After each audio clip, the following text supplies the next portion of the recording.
Hello, everybody, and welcome back to the channel. Wanted to give a little midweek update, even though not a lot has changed. So we did make some progress on some items. I'm going to have a triple X video tomorrow. We have some parts coming in. Some arrived today, and some are arriving over the next couple days. More are on their way, but did get a couple other projects finished. So our RC10T, we did the B6 modification on there, and it seems to have worked out well. We will find out. So the one thing, if you do the B6 modification, you do have to cut the ball cups down slightly. And honestly, I didn't do it on the steering or the rear camber, but on the upper camber link on the front, I did cut about 2 millimeters off each side because I was finding I couldn't get enough negative camber adjustment if I didn't cut that down. So I cut that down slightly. The only other thing is on the ball studs. I ordered 91047 HD ball studs, so HD heavy duty with the bigger ball end, the 5.5 millimeter. And I don't know why they do this, right? Because cars contain, or trucks contain 12 ball studs, and they sell them in packs of 10. So I got the 6 millimeter. Probably should have went with, if you want to be really technical, you probably should get like a pack of 6s and a pack of 8s. I just bought a pack of 6s. And the only reason I say that is because that works fine for the steering and you can get a lock nut on there. But for items like the caster block and the rear hub, you'll see that there is no nut on either of those because it doesn't quite reach out far enough. So if you get an 8 millimeter, you'll be able to fit a nut on there. But the 6s, you can fit the nut under the steering. You can fit it underneath the belt crank system, and you can also fit one on the front shock tower. And that seemed to work just fine. And we'll see how it tests. But what I did in the back was I actually left, since I only had 10, the 2 I left in the back were the inner camber links. So on this, I left the stock one, and I put a Schumacher Grippa Pro on there. So I ordered some Grippa Pros for our Durango, and those came in along with our titanium turnbuckles. So I got everything else kind of reset on that as well. So did the Racing titanium turnbuckles. They're just fine. Grippa Pros, and what they do is they have a little bit of like a reinforcement band around the ball itself, and then obviously it has a hole in it, so you can remove these as needed without having to pop them off and them becoming loose. But that seemed to tighten everything up, so not much play there. So we'll see how they do. I ordered 48 millimeter turnbuckles for the fronts, and then a 46 for the back. And I probably should have just ordered all 48s, because in the back there is. We could have used a longer one. I just didn't know because it came with that rear like dog bone tape ball cup. So on the rear, I just put the 48 on there because I thought I'd need that, or a 46, and I could have just ordered 3 sets of the 48s and got away with it. On there, you could almost go to a 50, I think. At least on the steering. You could probably do a 50 and then 48s on the cambers, but I would just order 48s all the way around. And then if you notice also on the back, our Trinity motor from Rotor Ron's came in. So we got a 21.5 slot machine 2 in there. Mounted that up today. And the only problem I'm having, I'm going to have to figure something out, is we're at an 83/28. And that's the most I can get on there. So I am trying to find a smaller spur gear, or like I said, I'll probably pick up some Octolocks this weekend. And I forgot Moore has their endurance race this weekend. So I don't know if there'll be any indoor dirt racing even to test this thing out. So we may wait, and that will give me a chance to get some Octolocks and hopefully get those drilled out. And ideally get like a 75.2 spur on here and get up to like a 29 or something on the pinion. Moore's a small track, so not a super big pinion. And on most of our cars, we're running like a 78/27 on that. And that seems to do just fine. So we'll see. But the Durango's pretty much done. Should have some more parts coming in for this as well. The rest of the electronics should be in, along with the same electronics I just put a double order in for our Losi as well. So then we can actually start on our XXX build. So did get a nice, I like them. I mean, I know some people complain, but we did get a bulky body and a couple other things in there for it. I got some hinge pins. We're going to do a big bore upgrade. Some other minor things. I am kind of looking at the turnbuckles and stuff because those cups seem to be maybe a little worn. Would like to tighten that up. So we'll take a look at that and come up with some options. And maybe we just do the Schumacher Grippas. Since if they work on the Durango, they'll work on that as well. And we got them all switched on our Schumacher as well.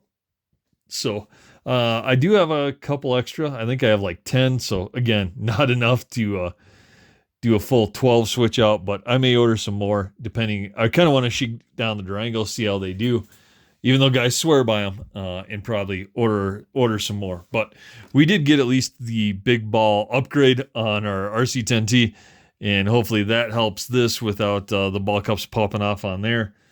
What else we get? Oh, we got tires, and our Pioneer wheels are all ready to go. So for people that haven't seen the Pioneer wheels on the RC10T, the one thing I like, and I really thought this was kind of innovative from J Concepts, is it doesn't matter what rear axle you have on the rear wheel.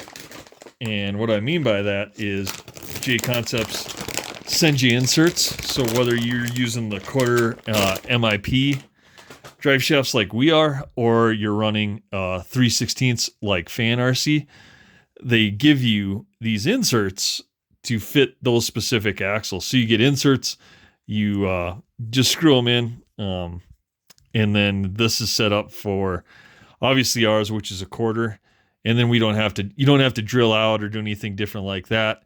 And then they also have an insert for the 3/16 as well, so you can put that in there and use whatever you want. So I was drilling them out, and I'm just not a good driller apparently, but I felt like it was putting tension on the bearing, and it was perhaps maybe binding up a little bit in the back.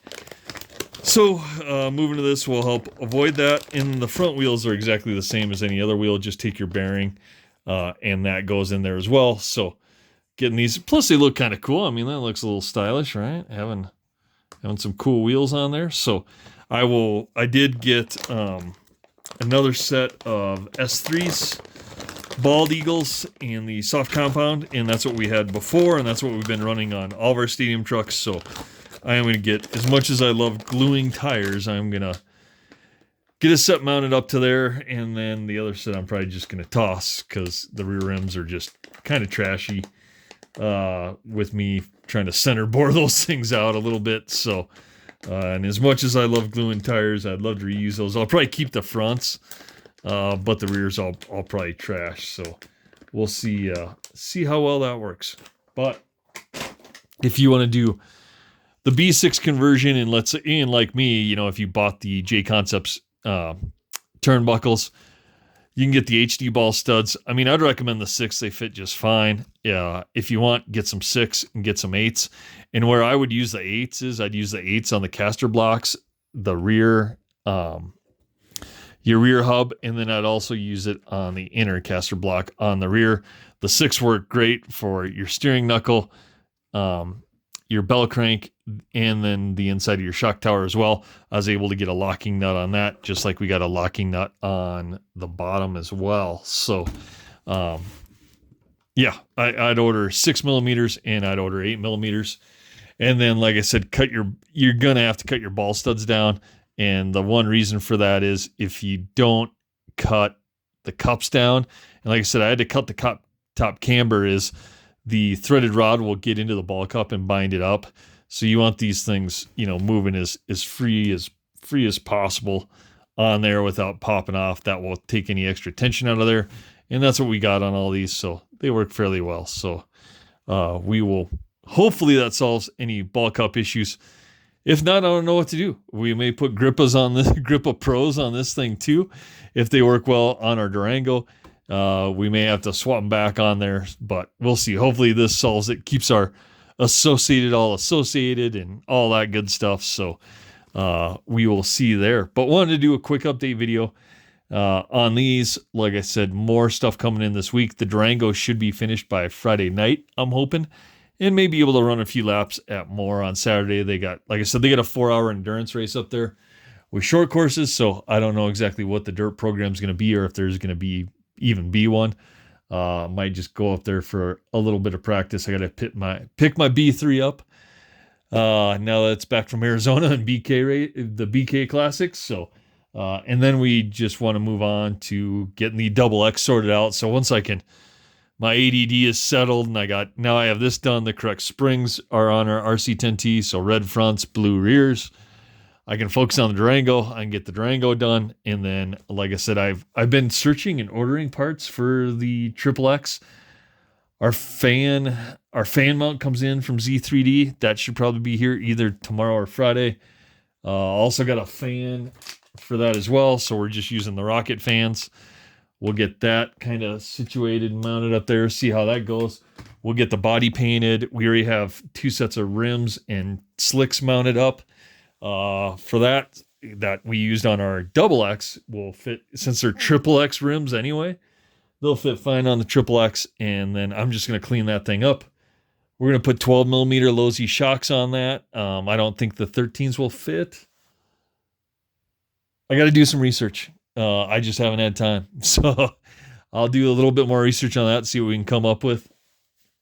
And, hopefully get the remaining parts coming we need for the XXX to get that thing ready for some vintage racing and get Justin back out on the track. So just a quick update. We'll have more tomorrow, finishing up the Durango. The XXX, we'll do a separate video on that as parts are pilfering in here, and should be good to go. But again, like, comment, subscribe down below. We'll see you on the next one.